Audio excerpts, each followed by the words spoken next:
овој текст што го прочитавме од 7 глава, можете да видите колку често се спомнува зборот повикан, повикал, повик, така натаму. Очигледно дека темата е за повик, некаков повик и некакво задоволство или незадоволство од тој повик. Дори 8 пати, 8 се стиховите, 8 пати, па може да кажем и 9 пати. Зашто во 20 стих се користи и звање и повик, што е едно исто. Повик или звање, исти збор, да авторот решил да напише звање во кој е повикан, за да не биде повик во кој е повикан, да не бидат два исти збора, да нема тавтологија, затоа користил звање. Значи, континуирано, скоро во секој стих, а во некои 2 пати, се среќа овој збор повикан. Значи, тоа е темата, има некој повик, Бог повикал кон тој повик, а некои луѓе очигледно сакале да излезат од тој повик, бидејќи им кажува да останат во повикот и да не жалат за тој повик. Тоест, веројатно има некакво незадоволство. И ако го сумираме некако расположението и денес на луѓето, тоа пака сумирано би изгледало како или звучало како незадоволство и копна желба за уште повеќе.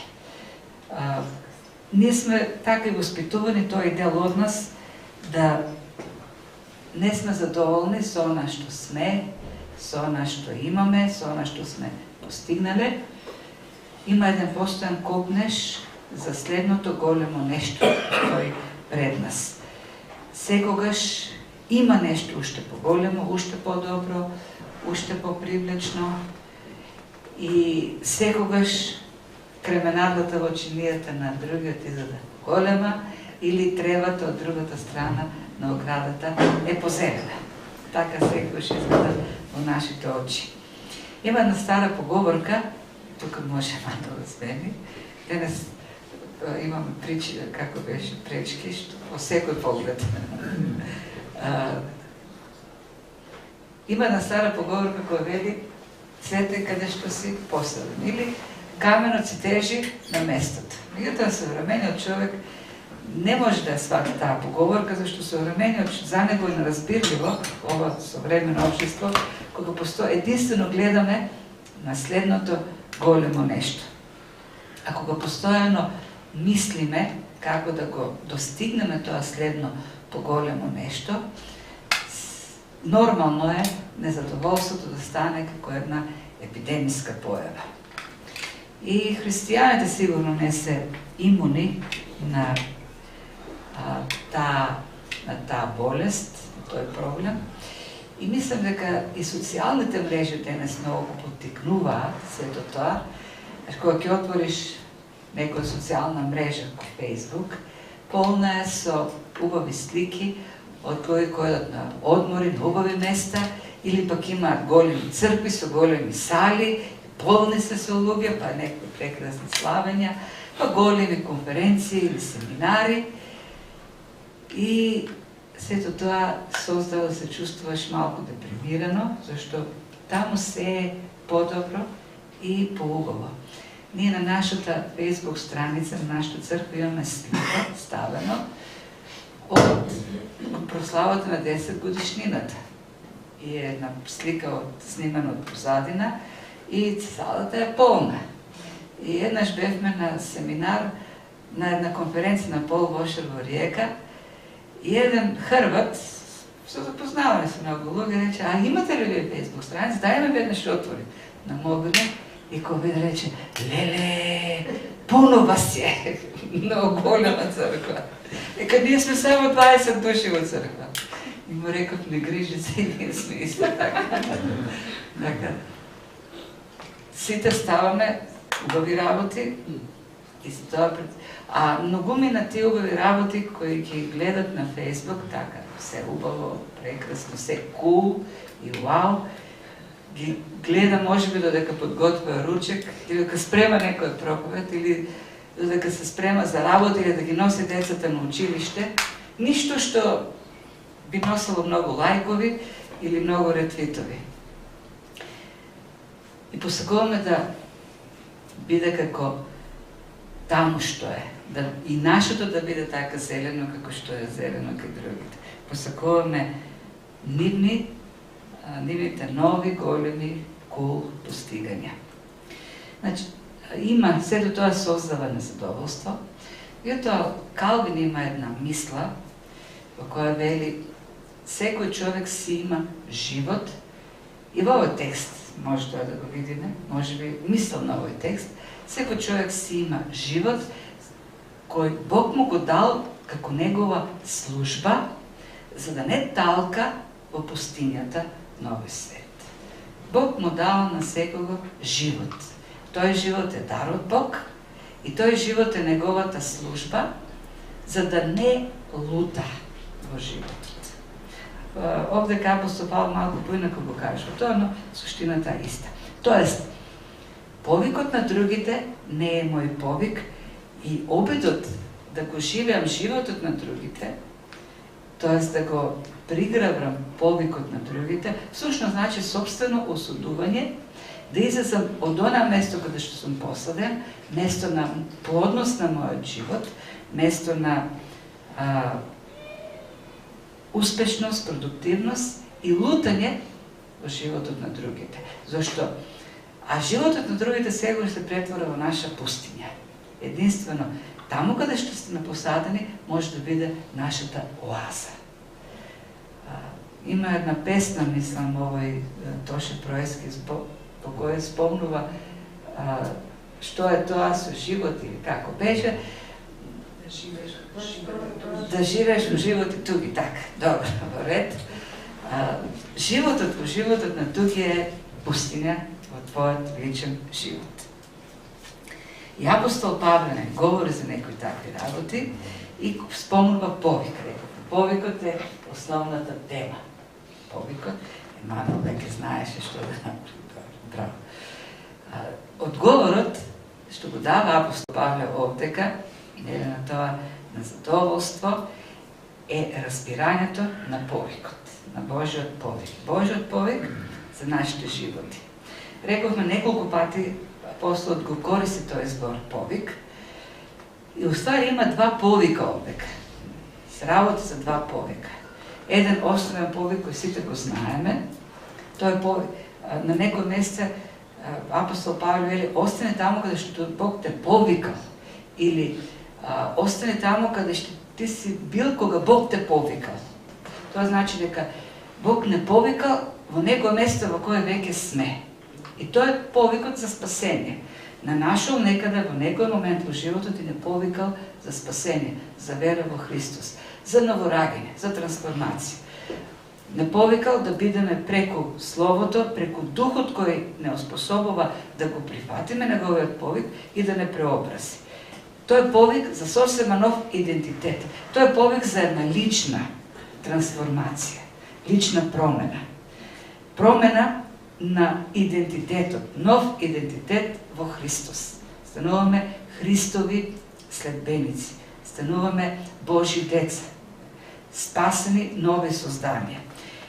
Тоа е повикот кој овдека се спомнува. Меѓутоа, не е само тој повик.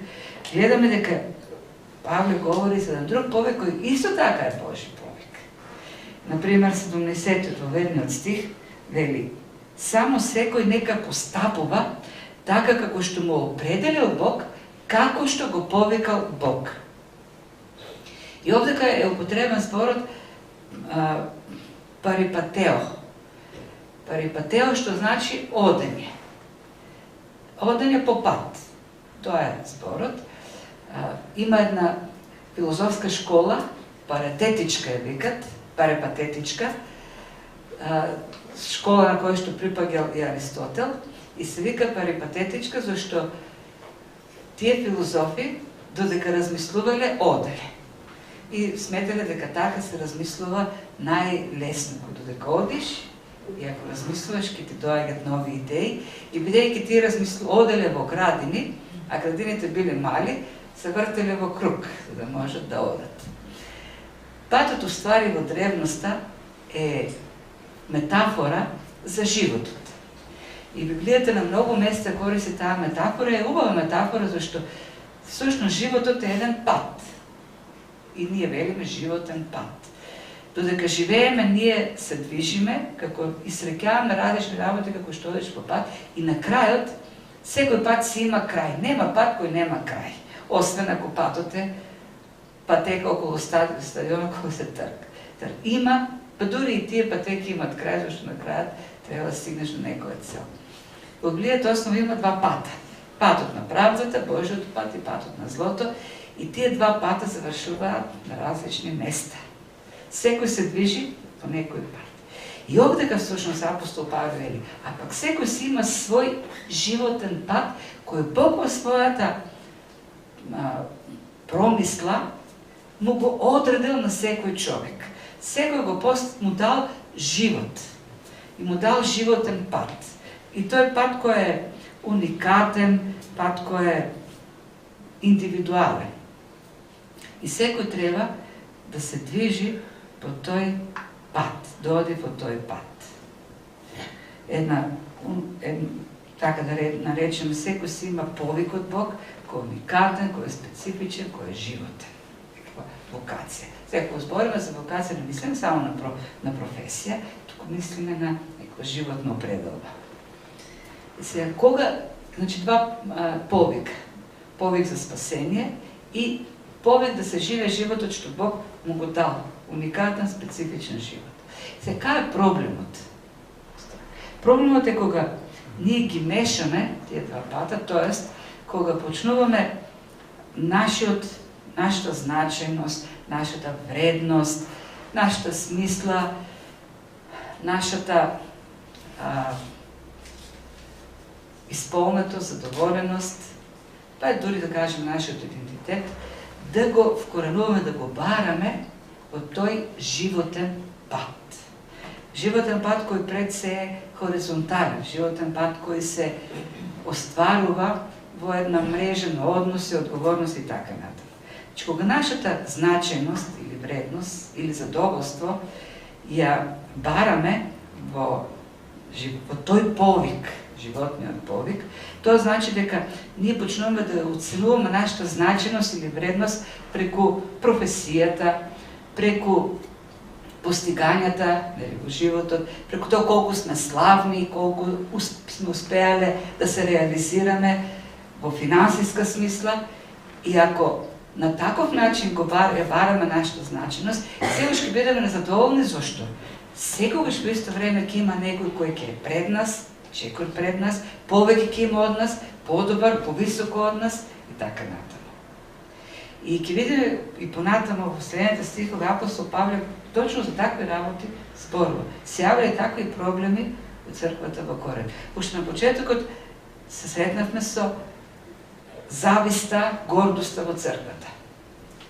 Сега ќе видиме незадоволство од позицијата, животната позиција и социјалната позиција во која се наоѓаат некои верници во црквата во Корин. Тоа незадоволство кој тие го имаат произлегува токму од нивната состојба, социјална состојба или етничка припадност и сакат да излезат од тоа во Христос. Тоест, таа трансформација во Христос, која е духовна, да стане трансформација во секој поглед. А ако пак нашата значеност, вредност, ја вкорениме во спасителниот повик на Евангелието, тогаш осознаваме дека нашите успеси или неуспеси, нашите фрустрации многу не влијат на тоа што всушност сме ние во Христос. Нема да значи многу, а тоа мене ми се случувало, бидејќи долги години одам на родителски и гледам дека некои деца се многу поуспешни од моите. И ние гледаме кои се поуспешни од нас, не гледаме кои се помалку успешни. Гледаме она што е позелено, а не она што е посуво. Ако нашата вредност, нашиот идентитет го вкорениме во Христос, тогаш осознаваме дека сите тие работи, тој животен повик, не влијае на нашата значеност, која е вистинска, единствено во она што Христос го направил за нас и она како што Христос нас не вреднува.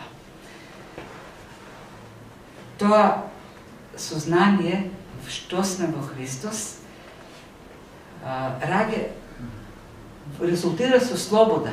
Слобода од она секојдна борба или оно бреме за повеќе, за трагане последното големо нешто, од оној притисок или измама што ни ја создава општеството, дека ние нема да сме навистина задоволни и нема навистина да вредиме ако не сме најуспешните, ако не сме пред другите, над другите, повеќе од другите, послаби од другите.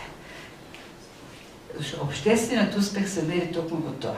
Колку си славен, колку си богат, колку си успешен, колку си убав, како си облечен и така натаму. Во тоа се содржи вредноста што светот нели ја промовира. Овдека апостол Павле говори за еден повик во Христос кој променува се и независно од тоа кај си посаден, можеш да цветаш во Христос. И затоа тој вели, и тука може да одиме понатаму, цветај каде што си посаден. Се обидува на коринтијаните да ги ослободи од она незадоволство од кое тие се мачеле и ние сите се мачиме. Живеј го животот што тој ти го дал. Тоа го видовме во 17-тиот стих. Некој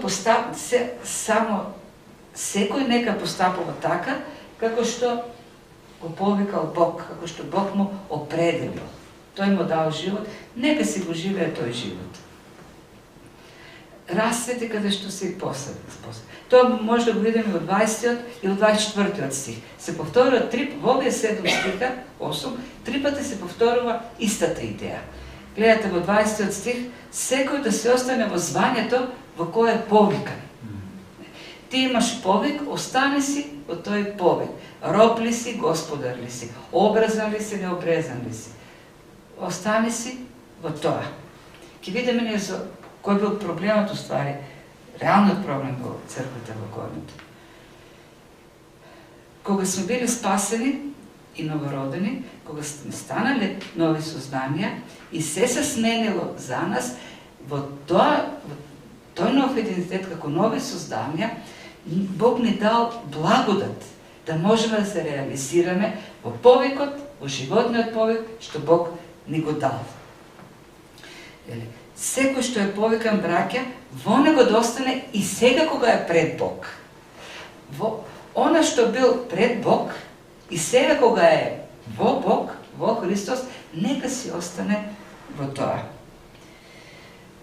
Гледаме дека коринтијаните биле полни со револуционерни идеи, така да кажем, од црквата. Дошле различни учења. Во претходните поглавија, во претходните проповеди, видовме луѓе кои, кога им кажеле дека сега се слободни во Христос, се пределе на блудство. Почнале да живеат најслободен живот. Некои пак, кога им кажеле дека во Христос сега ти му прибегаш на Христос и треба да се посветиш само на Христос, и можеби на тие не им се допаѓале брачните партнери, решиле да се гостуват брачниот партнер. И апостол Павле им вели, не е кој е во брак да се биде во брак. Некој им кажеле, ако твојот сопруг или сопруга не веруваат, сега приликата да си го оставиш. И апостол Павле им вели, независно дали верува или не верува, поради тебе се осветува целиот брак. Или знаеш, може би пак и тој ќе поверува. Гледаме многу револуционерни, радикални промени почна да се случуваат во црквата во Коринт. Некои пак кажеле, сега треба да бидеме свети, па добро ќе си останеме во брак, ќе се посветиме на цели пат. Ќе видиме некои кои биле робови си кажеле, сега е време да се ослободиме од робство. Одговорот што апостол Павле им го дава, сега во Христос и имате навистина нешто поголемо и подобро. но тоа се остварува во Христос. Не со промената на животот, што Бог ти го дал. Животниот повик, што Бог ти го дал. Зашто задоволство не доаѓа од тој животен повик, туку задоволство доаѓа од она што Бог го прави за тебе во тој живот што ти го дал. Задоволство доаѓа од таа вертикална врска што остваруваш со Бог во животот што Бог ти го дал. Ти можеш да бидеш, ти ќе се задоволиш и ќе го имаш подоброто не со промената на тој животен повик, туку во врската со Бог и со Христос. Што е што апостол Павле всушност им го кажува. И кој се, го илустрира тоа со две ситуации во црквата. Ние видовме некои ситуации во претходните глави, каде што луѓе променувале брачни состојби и така натаму. А сега имаме и два други конкретни случаи, кои тој ги дава како илустрација за она што го кажува и како може да бидат задоволни всушност во Христос, устанувајќи од тој повик, животен повик, што го имаат. Прво е обрезанието. Зборува за оние што биле обрезани. Обрезанието, знаете, во Стариот Завет е препознатлив знак за еврејска припадност. Заветот што евреите го склучуваат со Бог. И тоа е еден силен, јасен, видлив знак за нивната припадност кон Бог, за нивниот заветен однос со Бог.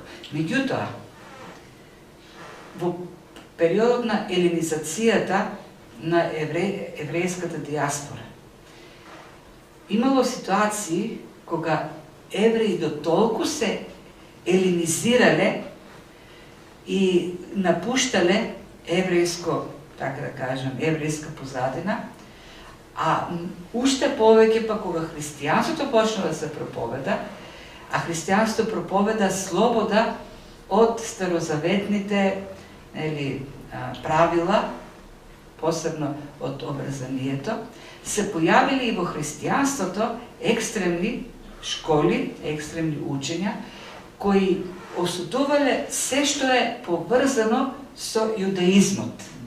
Тоа со вклучително и обрезанието.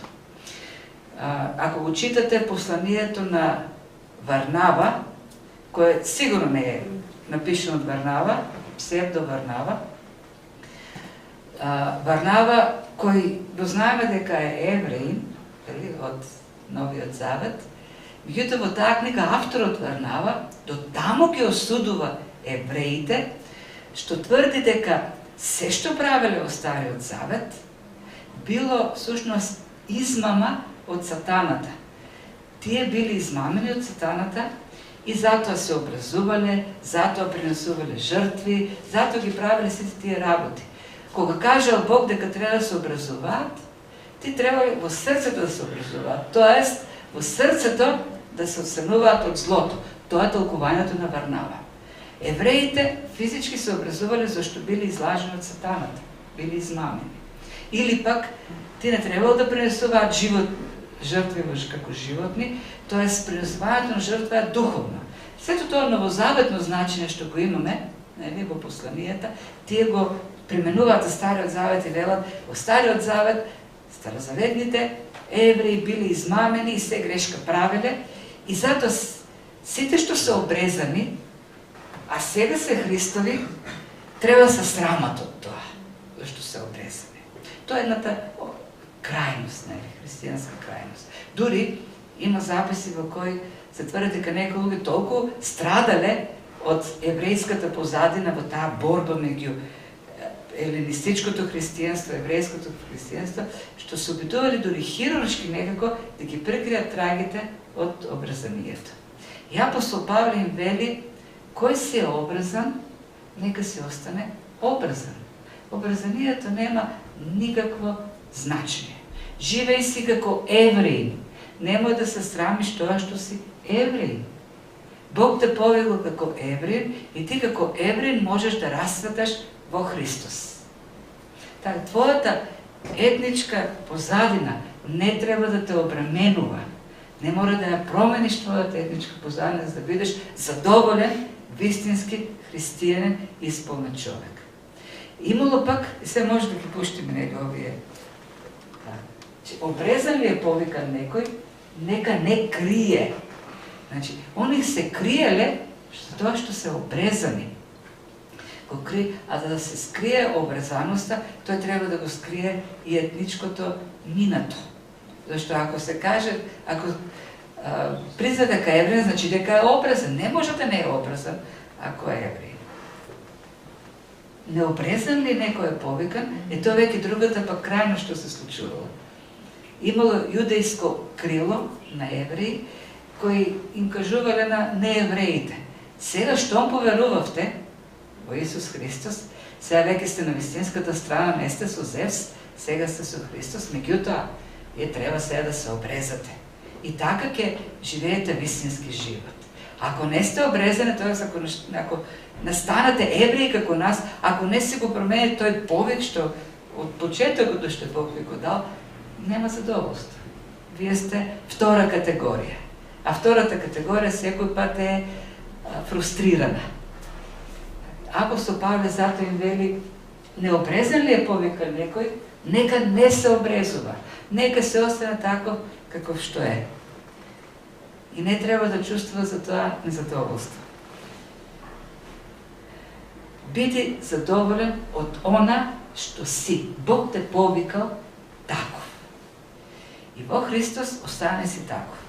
Зашто суштината на христијанството, на новиот идентитет во Христос, не е на дворешните дејства. Затоа продолжувам. Обрезанието е ништо и необрезанието е ништо, а чувањето на Божите заповеди е се. Во тоа ти ќе најдеш радост, во тоа ќе најдеш задоволство, во тоа ти ќе се осмислиш, ќе се исполниш како ново создание. Нешто слично каже во Галатјаните 6:15. Во Христос нито обрезанието има некаква сила, нито необрезанието, туку новото создание. Тоа новото создание прави се. Новото создание е всушност истинската трансформација која е личностна, а не е етничка, социјална, не е надворешна, не е обштествена. Живењето како ново создание тоа има единствено значење. Второто е робството. Ако си повикан како роб, да немаш грижа. Очигледно некои биле сериозно загрижени за тоа што сега се во Христос, а се оште се робови. Дури ако можеш да станеш слободен, уште повеќе ползувај се од робството. И се тука зборува за нешто друго, зашто во Христос има нешто друго. Која е овдека поентата? Христос ни дава слобода. И тоа е пораката на Евангелието. Во Христос ти си слободен. Слобода од робството на гревот, слобода од вината, слобода од последиците на гревот, слобода од смртта. И сега, може ли слободата да биде навистина слобода и навистина Христос ќе не ослободи ли целосно, ако ние понатаму станеме робови? Сепак, апостол Павле пишува во робовладетелско општество. Не ли значи тоа дека сега треба во Христос да бараме целосна слобода? Ослободени сме од Бог, а робови сме на луѓето.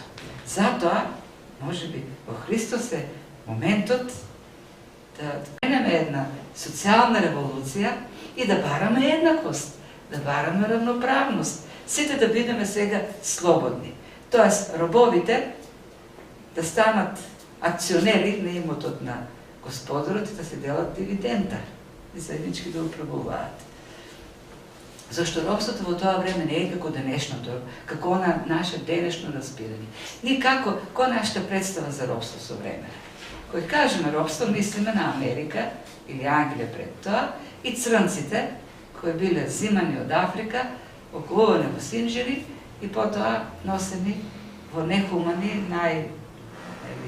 понижувачки услови да работат.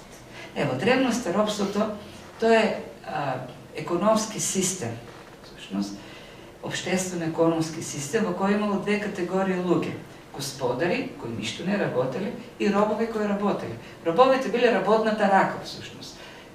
Современо кажано, тогашните работници, работничка класа биле робови. И робовите претежно станувале робови, зашто не може да бидат господари. Тоест, имале финансски проблем, морале да се продадат на господарите и да работат за нив. И имало ситуации во кои што стекнувале потоа доволно имот, за да можат да се откупат слободата. Цената на един роб бил 30 сребреника. Ако некој успее да стекне 30 сребреника и при тоа да го врати долгот што го има, кон господар може да се купи слободата. Тоа е бил принципот. И ако читате во Стариот Завет, ќе видите дека законот за работни односи во тоа време бил многу похуман од денешниот закон за работни односи. Зашто кога на секој 7 години морал господарот да го ослободи робот. И не само да го ослободи, и не само да му го врати долгот, да му го прости долгот, туку и да му даде пари да се започне нов живот. Така, тоа значи, ако некој има технолошки вишок или не му треба тој работник, така да го отпушти од работа, што ќе му даде доволно капитал да си почне нова работа. Што било робството тогаш. И апостол Павле сега на ваквите луѓе кои размислува на таков начин за слободата во Христос, им вели слободата во Христос не значи сега бунт против господарите. Само 100 години пред да го напише апостол Павле, се случило големото Спартаково устание. И знаете како завршило. Римските патишта од двете страни биле целите наредени со крстови на кои виселе робови како предупредување. Ако некој помисли да прави такво нешто, така ги заврши. Така да Павле доста предпазли и вели во неколку реченици. Не го фали робството како систем, дека е супер, меѓутоа внимава да некој да не разбере дека поттикнува сега кон бунт, т.е. да не разбере дека слободата во Христос значи и промена на состојбата, таа социјална во која тој се наоѓа. Тоа би значило неразбирање. Зошто? Што продолжи во 22 стих. Кој е повикан во Господ како роб? Станува Господов ослободеник. Тој ја добива вистинската слобода на личноста во Христос. Тој ќе биде роб на имотот на Господарот, но неговата личност е ослободена. Зашто слободата не зависи од тоа дали си затворен во 4 зида или дали си покорен на некого, туку слободата најпред се зависи од тоа кој си во Христос. Дали во Христос ти имаш духовната слобода од гревот, од смрт и од сите оние други работи кои поробуваат во општеството. Тоа Христос не носи социјална револуција, туку лична трансформација. Зашто и во тоа време, кога христијанство почна да се шири, имало многу робови кои биле послободни од нивните господари во Христос. А пак понатаму истото го применува за оние кои се слободни, всушност кои сметаат дека се слободни. Кој повикан како ослободеник пак станува роб Христов. И господарите пак, кои мислат дека се слободни и ништо не им фали, вие кога ќе станете Христови, треба да знаете дека сте исти како вашите робови кои над кого господарите. Тоест во Христос сите стануваат робови, а преку тоа робство во Христос и се ослободуваат. Зашто Христос е Господар, како што тој самиот вели, добар и благ. И неговиот јарам, неговото бреме не се тешки. Тој е Господар кој ослободува, кој дава слобода. И вели, и едните и другите во Христос станувате едно. Сите станувате робови Зошто на крајот на краиштата скапо сите сте платени. Ако некој роб можел за 30, ако некој господар можел за 30 сребреника да купи роб, Господ Исус вели: а за спасението и вистинската слобода на сите, јас платив со животот. Јас умрав за вас. Никој господар не стекнал роб, умирајќи за својот роб. И с други зборови вели: веќе во Христос нема значење дали некој е роб или е господар. Во Христос има само едно значење: дали тој е починет на Христос. И од тоа зависи дали е трансформирана личност која има вистинска слобода. На Господарот, неговото господство не му носи слобода, не му носи значајност, не му носи вредност. Во Христос, таа трансформација која се во новото создание, само тоа има значење. Се друго губи значење во Христос. Единствено припадноста негова. Сите добиваат духовна слобода кој платил за тоа. Тој не купил и неговото господство всушност го одредува нашиот живот, нашиот статус. И затоа продолжува и вели: не станувајте робови на луѓе, со тоа завршува. Не станувајте робови на луѓе. Те некој каже: па сега противречно ова. Прво им каже: вие што сте робови, останете си робови, не се грижете воопшто за тоа. А сега им вели: не станувајте робови на луѓе. Не е парадоксално зашто овде апостол Павле го има проблемот кој го наметнувале луѓето на луѓето. Тоест, оние што веле: вие кои сте робови, не можете навистина да бидете слободни. Вие кои сте обрезани, не можете да бидете вистински христијани. Вие кои сте необрезани, не можете да бидете прифатени од Бог. Тоест, идејата е овдека: немојте да станете робови на луѓето со нивните товари што ви ги наметнуваат. А тоа е големото робство всушност. Добивањето на значеност или стремежот да се добие значеност од другите луѓе, задоволувајќи ги другите луѓе. Големата болка е на човекот тоа што е секојдневно постојано се труди да биде поуспешен од другите, побово облечен, побогат, над другите пославен, повисоко да погледне од другите. Тоа е проблемот. Немојте да станете робови на луѓето. Необрезаниот да се докаже како необрезан пред обрезаниот, а обрезаниот пак да се докаже како поголем пред необрезаниот. Не станувајте ли робови на таквите работи. Мисленето, диктатите на светот да не бидат вашите господари. Зашто нашата значеност е во Христос. Нашата вредност е во Него. Сите подпаѓаме, нели, под таквото искушение. Тоа зашто ја бараме значајноста на светот, бараме значајноста во мислењето на луѓето, во земјиот престиж, и се додека го правиме тоа, нашите срца ќе останат немирни, неспокојни, незадоволни. А светиот Августин, блажениот Августин, има една мисла, која вели: ти си не создал себе, за себе, ти си не создал за себе и нашите срца се неспокојни додека не најдат спокојство во тебе. Христос вели: дојдете сите што сте обременети и изморени, и јас ќе ви дадам одмор. Јас ќе ви дадам мир. Дојдете кај мене и кај мене може да цветате таму каде што сте засадени. Дури и во една Македонија. Дури и такви какви што Бог ја создал. Зашто Тој не создал во Него да процветаме. Зашто ние не сме она што светот го вреднува, туку она што Христос го направил за нас. Платил, умирајќи за нас. И тоа ја прави нашата вистинска вредност. Толку многу вредиме, што Бог решил да умре за нас.